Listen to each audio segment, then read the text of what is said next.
उरण येथील 22 वर्षीय यशश्री शिंदे हिच्या हत्येची घटना नवी मुंबईकरांच्या मनात ताजी असतानाच बुधवार दिनांक 7 ऑगस्ट रोजी सायंकाळी 4:30 वाजण्याच्या सुमारास नवी मुंबईतील सीवूड येथील आणखी एका 19 वर्षीय तरुणीचा मृतदेह डीपीएस शाळेच्या पाठीमागे असलेल्या तलावात आढळून आल्याने एकच खळबळ उडाली आहे। या तरुणीची हत्या करून तिला तिथे टाकून देण्यात आल्याचं उघडकीस आलंय।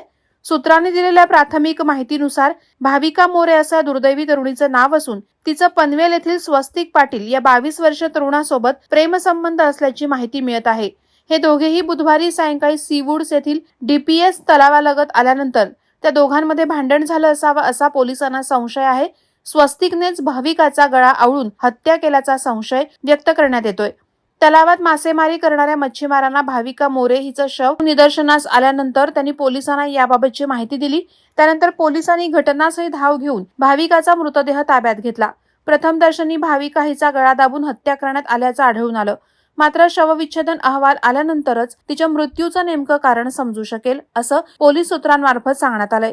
पोलिसांनी परिसरातील सीसीटीव्ही फुटेजची तपासणी केली असता भाविका आणि तिचा प्रियकर स्वस्तिक पाटील हे दोघेही दुपारी 4च्या सुमारास दुचाकीवरून सीवूड्स येथील डीपीएस लगतच्या तलावाच्या दिशेने जाताना निदर्शनास आले। परंतु स्वस्तिक पाटील परत येताना निदर्शनास आला नाही, त्यामुळे त्याने भाविकाची हत्या केल्यानंतर येथील तलावात उडी मारल्याचा संशय आहे। हा तलाव खाडीला लागून असल्यामुळे त्याचा मृतदेह खाडीत वाहून गेल्याचा संशय व्यक्त करण्यात येत आहे। पोलिसांकडून त्याचा शोध घेण्यात येतोय। मात्र आता दोघेही नसल्याने त्यांच्यात नेमकं कोणत्या कारणावरून भांडण झालं हे सांगणं कठीण असल्याचं पोलिसांनी सांगितलं।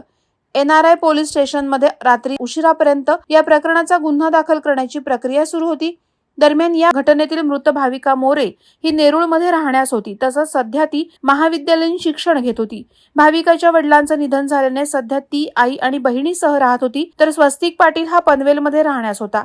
तसंच तो एका मेडिकल स्टोअरमध्ये काम करत असल्याची प्राथमिक माहिती मिळत आहे। वादळवारा लाईव्हसाठी न्यूज ब्युरो, रायगड। नवी मुंबई व रायगड जिल्ह्यातील ताज्या बातम्या आणि घडामोडींसाठी सबस्क्राईब करा वादळवारा लाईव्ह चॅनल आणि दाबा बेल आयकॉन।